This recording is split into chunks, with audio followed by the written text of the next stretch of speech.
Good morning. Magluluto tayo ng ating breakfast. Namuta-muta pa yata ako. Kagigising ko. Nagugutom ako. Kaya magluto tayo ng breakfast. So ang breakfast ko guys is itlog at saka hotdog. Hot hilog.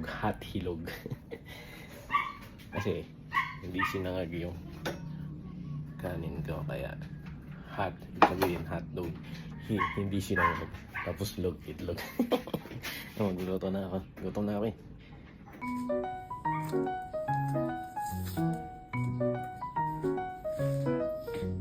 Binubutas-butas ko pala siya kasi frozen, kasi hindi pa binubutas pag hindi mo binubutas-butas,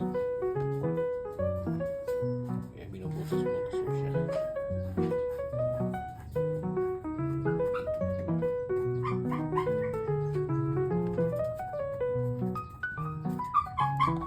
Painitin muna natin ang kalan at ang kawali.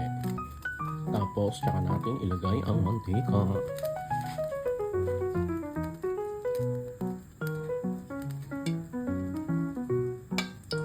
Ang pinagprituhan kasi yung kajab kahapon ng corned beef. Kaya lasa ano to?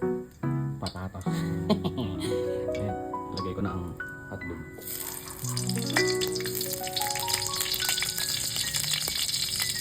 Masyadong malakas yung ko. Gutom na gutom talaga ako. Hindi ko alam kung bakit. Hindi na nga ako nagganang nag-aalmusal eh. Ay, gutom na gutom ako. Ay, kakain na lang ako. Ang gulo kasi na itong bahay namin. Kaya hindi na ako nag-ano yung pinapakita yung sarili ko kapag nagluluto. Sana hindi siya malamig. Siwa naman ganang mahirap. Pasok na yun sa loob. Okay na siguro to. Yes. Tapos ang next ay itlog. Ay.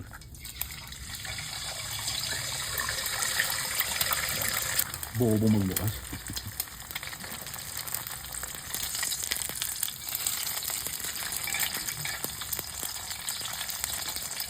Hindi kasi ako makain ng malasado na itlog. Kaya yan. Ito natin. Yung gitna niya. Yung gusto. Nalalansan kasi ako eh. Pwede na to.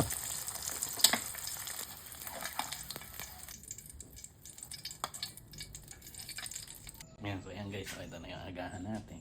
Pero syempre hindi kumpleto ang agahan natin kapag walang ketchup. Mas masarap kasi ang prito kapag may ketchup. Alam niyo yan. Ang toppings ko lang sa ibabaw yung ketchup.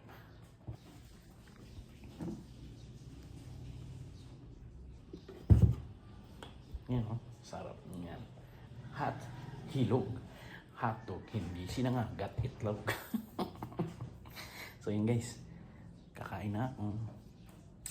Bye.